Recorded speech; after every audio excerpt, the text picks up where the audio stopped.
Hello! 73 days. days to go to due date. 73 is the due date. Goodness. She was just doing the funniest thing. So I was just teaching, and there's an exercise I do called a hiccup breath, where there's lots of learning how to hold your breath without using your throat, using your diaphragm, all these different things.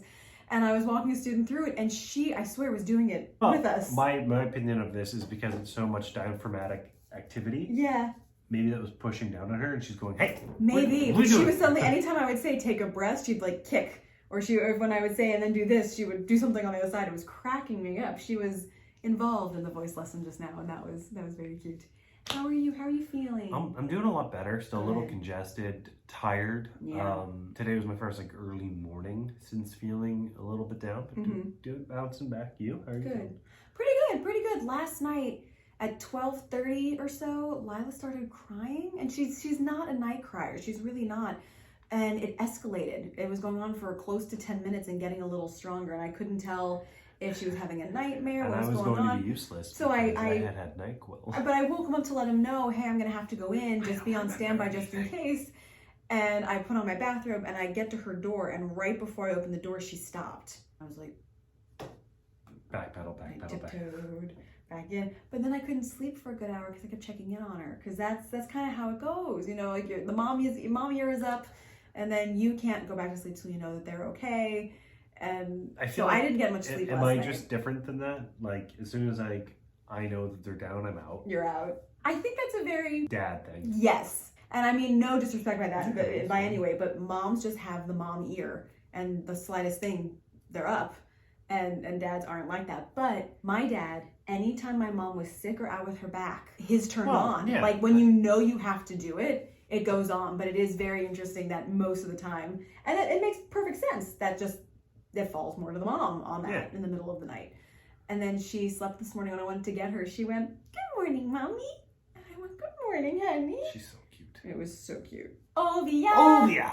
Daily development. Baby Rosenwalk's rapidly increasing weight is helping her stay warm. Shouldn't be hard. It's hot out there. It is hot out today. I mean, there's a really big temperature difference outside than inside, so. That's true too. Outfitting baby's room. Everything you need. Part 1. The basics. A crib. We have so much to do. Crib. Once you're expecting a little one, there's just no way around the fact you're going to need some baby gear in your life. And when you start thinking about everything you might need, it can be easy to get overwhelmed. Yes, I remember with Lila, we went to get the stroller. That was such an overwhelming experience. Yes. But the good news for you and your wallet is that your baby doesn't actually need very much, especially in the early days. Here's the minimalist list to get you started. Because the first, I wonder if this one will anyway, use the from 2 to stroller. 5 months, I know, even 2 to 6 months, they're with you. With Lila, we wound up switching her into her crib at 10 weeks because we were part of that Miku program, and she had to be in her crib to be part of it. I'd always thought it'd be about 12 weeks. So those first few months, they're with you in the bassinet next to you all the time anyway. Yeah. But part of the nesting We'll thing probably have is to you want to rearrange have the room a little bit. yeah, To make room for the to bassinet. have the bassinet there. Yeah.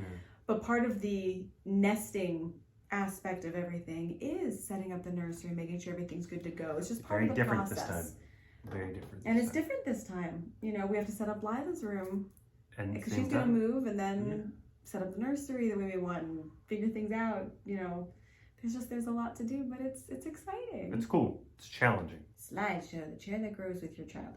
I've heard of this chair. I saw this chair with Lila, but I didn't do it. I bet it's cheap. Probably very expensive. Yeah, that's what I meant. Baby Santa. Babysitter! I'm here to Best, make you laugh. I love it. Best baby toys. Find perfect playthings in the first 12 months, from baby safe mirrors and rattles to stuffed animals. Baby toys. There's a big debate with this. Some people are all about the big, loud, electronic music stimulation type things, and others are more, let's go with the simplicity, the neutral, and develop their skills more. I kind of fall in between. Yeah. But there's a company called Love Every, which I did not subscribe for with Lila, which I think I'm going to subscribe for this one. Oh, great. How much is that going to cost? It's not that bad. It's actually not that bad. Not that bad We'll talk means about the what? numbers off the screen. Not that bad means Well, I'm what? gonna look on the registry and see if someone gives us the first couple months. If you need somebody else to foot the bill for you, can you afford it? No, but it's a great company where it's all about simplicity is best, and it develops their fine motor skills and their brain development. And I All talked of these to things are important. 3 and 4 different moms It who I sounds- know did it, and I was like, hey, was it worth it? And the general consensus is yes, that the stuff is that bothering pretty great. Thank you for taking the hair Was out that of my bothering you? mouth. It was tickling. I could feel the tickle. So we may do that.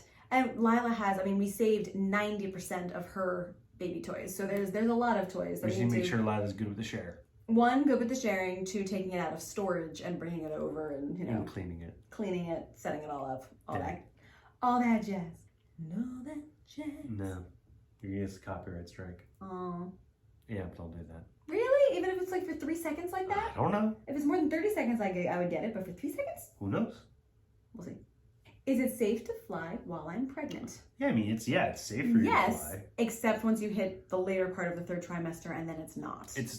I would argue it's probably still safe for you to fly. It's just very bad for you to fly for an airline. Yes, except very late in your pregnancy if you've had certain pregnancy complications. In any case, it's a good idea to discuss your travel plans with your doctor or midwife before you book your flight.